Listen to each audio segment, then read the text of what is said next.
We're here with Knox Williams. Knox, tell us about your organization. So I'm with the American Suppressor Association. We're a nonprofit that represents the firearm suppressor industry.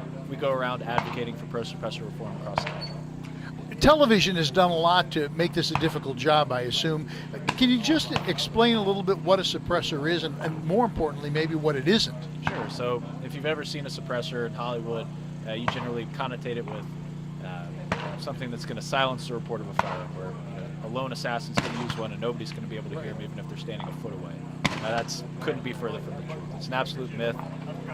The sounds used by Hollywood to portray suppressors are completely fabricated. Really what a suppressor is a muffler for a firearm. Same exact science. You're allowing hot gases to cool in a controlled environment and expand slowly, which reduces the noise signature. And why is it that we would even want to have suppressors? What's the point? Guns are loud. Guns are loud to the point where if you're not wearing adequate hearing protection, you're going to damage your hearing permanently. Suppressors can really help mitigate that. They're an effective hearing protection device that you can affix to the end of your gun that can protect not only the shooter but everyone around. There's a sort of mindset in Illinois. I wouldn't call our state gun friendly, and it brings, I'd mentioned earlier that in many places in Europe, if you want to hunt, as anti-gun as Europe tends to be, you have to use a suppressor. Isn't that right? That's true. Look at places like the UK, where it's very hard to get a gun. It's almost mandated that you use a suppressor. So we're trying to get it here in Illinois. What's happening on that effort? Sure. So we're working with the NRA to try and get that through, and some in-state groups as well. It's passed the House. Even Speaker Madigan voted for it.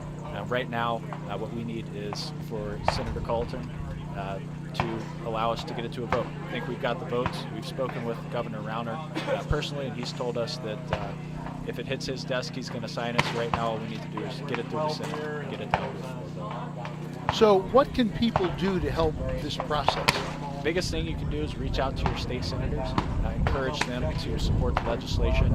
The more folks that reach out, the more likely it's going to be that we're going to get this right. And tell folks how they can get a hold of you if they need to. We've got a website, www.americansuppressorassociation.com. Call your local state representative or senator. It's time for Illinois to have suppressors.